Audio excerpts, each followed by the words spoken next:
There are plenty of times where certain things are said and done. I think you have to learn. Else. You know what it you needs have a to sense look, of humor. You know what you look. You have to look. There are two things. You have to look through. You have to say, what is the ultimate goal? What are you trying to do? If you're trying to affect change the way local government, county government, state government, whatever position you're running for, you've got to understand that, you know what, it's just a lemming that they're throwing in front of you. Go around it, or if you don't want to be a punching bag, throw something back at them, but you've got to be able to withstand. How much do you think a sense of humor plays into this? I think it's, well, it depends. Because I've seen so many guys that take themselves so seriously. Yeah, I think you've got to be able to look at, well, I think a business, just being a business owner, where you are in contact with people from 7:30 in the morning until 9 o'clock at night on a given day on everyday business, you kind of, that's part of the apple in a sense, as far as the way you run the dialogue. Things. Yeah, the dialogue. It's part of the way it goes. So it's not really, you have to really learn that. It's already done.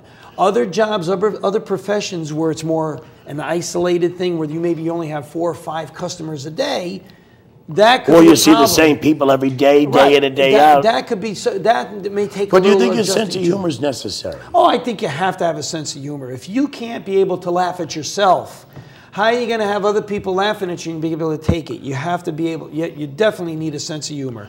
Be able to go with the flow. Like a safety valve. Yes, exactly, safety valve. But don't take things so seriously. You know what I mean? And that's you know, I mean, when now, what's harder, to tell yourself not to take things seriously, or your family? It's harder to other people, because you know what the parameters are, what the standards are the minute you get in. And usually, when you're pretty competent, depending on how you run your campaign, your election, you have a pretty good feel for it. The one thing you cannot control is the next person next to you. It's just impossible. You know, so whether it's a family relative, a next door neighbor, a real good friend, whatever the case may be, you just don't know. And in some cases, you have to tone them down in order not that it becomes a personality. You know what I found because I look at it this way: the minute there are 2 people that go at each other with issues, and if it gets to the point where it becomes a personal attack, that tells me that that person is no longer then in charge of that campaign, or they're behind in the polls. They run out of issues. So they run out of issues. So if they run out of issues, naturally, what's the next thing? They start to attack. Saw that in the Greg Ball-Degnan primary. The minute they ran out of issues, they bring up Greg Ball's past like this had anything to do with the price of peanuts. You know, and that hurt. Right. It didn't hurt Ball. Right. It hurt the Degnan camp. Because you're talking about something somebody did when they were 24, and people could relate and say, how smart was I when I was 24? Well, let me ask you this. You've tried your foray into politics. And that's how they wouldn't let me near it. The first thing they asked me, that's how I got the column, because I did a blog on what it was like to go before the Yorktown Republican Nominating Committee. So I do a blog on this. Okay. The publisher of the paper, Bruce Apart, reads my blog. I didn't know this at the time. Right. Reads my blog. Calls me up. He says, can you do a column on this that you just asked us to be happy to? So it went out. It got good reaction. I did this column on what it was like before the nominating commission, and he got a good reaction. So he said, can you do this regularly? I said, sure. And so I'm a year and a half now. I'm on my 77th column. So when did the term His Almighty Blognificence then come about? That came from a competing anonymous blog. Now, the difference is my blog's not anonymous. I sign my name to my ideas. Right. I've never wrote an anonymous post. I've never wrote an anonymous letter. If I can't sign my name to it, I ain't going to say it. Right. Yeah, I'm the kind of friend that stabs you in the front. How many times have I told you that? Which is the one problem I have, and this is what we get back to, having people in the community, business owners, or just private individuals, whatever the case, having to run. A blog bothers me in this sense, and not yours, in the sense that I don't mind blogs, and just like a letter to the editor. When a person signs the letter to the editor, you have no problem, because they take responsibility for what's said. I think in a blog that doesn't, they use the anonymity that they don't have to have a person sign off. You don't know who's saying it, where it's coming from. I would think that's probably why the column is successful, because I do sign my name. I'm not anonymous. I say an opinion. My opinion is mine. What I'm basing it on is fact. Right. The opinion is mine. You could disagree. I close with it. You may beg to differ. Right. But his blognificence, to go back to that, that was a competing blog that when I castigated anonymous blogs. They put out a whole blog, said his blognificence makes pronouncements from on high. Well, Bruce read this, because apparently they sent it to him as a criticism about me. So when he did an editorial criticizing my stance on global warming, he called me his blognificence.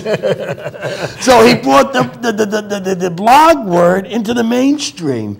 And one of those things that I've had to live with, but I've enjoyed it. Again, that's where you have a sense of humor. So you could either be insulted by it, or you run with it. So it's almost like an award. It's an honor that was given to you. Yes, his royal magnificence. Yeah, I love it. I love it because now you know even your detractors are taking you seriously. Because if they're not going to try to ridicule somebody that's not a threat. Right.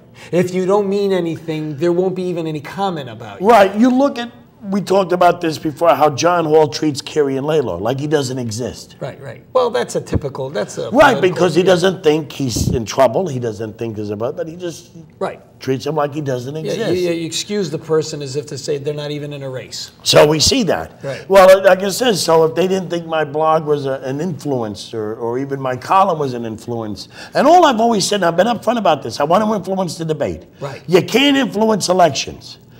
But you can influence the debate, what they talk about. And I'm happy to say that there's been a few columns that have, when Bruce did the anniversary column on my thing, and we talked about, I was the first to talk about calling for the end of county government. Nobody else had the nerve to say it in print. How can you even bring up something like that? Because I was mad. Right. But then you had the Finer Commission take up the cause. Months after I was talking about it, but I said they've gotten out of control. I was the first person in print to say this. But they've got out of control. But when you hear that, who's going to take care of the prison system? Who's going to take care of the transportation system?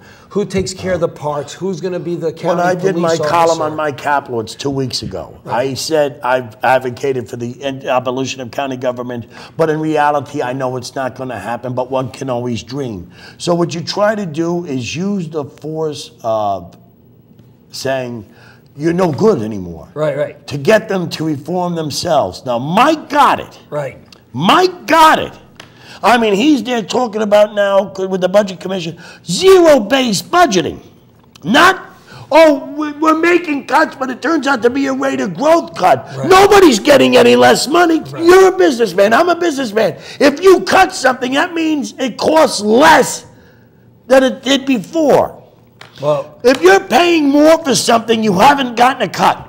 Listen, His Almighty Blognificence, it's been a special night. We ran out of 30 minutes already. We ran out of 30 minutes already. Wow.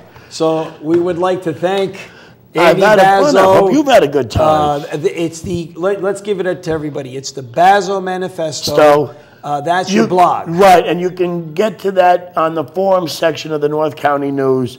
Just click the forum section and you'll see these different areas, Somers, Yorktown. Just click there and you'll find my link. Very good. All right. And then I got my column. Comes out every week on page 10 of the North County News. Right. And I promise not to say anything bad about dry cleaners. All right. And the blog and the column, though, are two separate things. Two separate things. Yeah, but they're both my opinion, though. Both are your opinion, but they're two separate things. But the paper backs up the one I do that they print. They don't back up anything. I'm on my own with the blog. I'm on my own. All righty. Well, thanks again. We hope you enjoyed yourself. This is Andy's...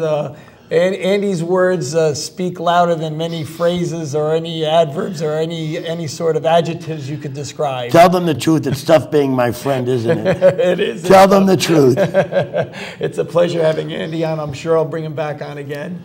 We'd like to thank you for watching the Volpe Report. I'm Domenic Volpe, your host. Thank you very much and look forward to seeing you in our next issue. Time and date aired are, let's see, we have in the Yorktown area, it's Wednesdays, 6 p.m. on Channel 74. And in the Peekskill, Cortland area, it's Channel 15, Thursday nights, 8 p.m. Thank you very much. And I won't forget the men who died, who gave that right to me, and I gladly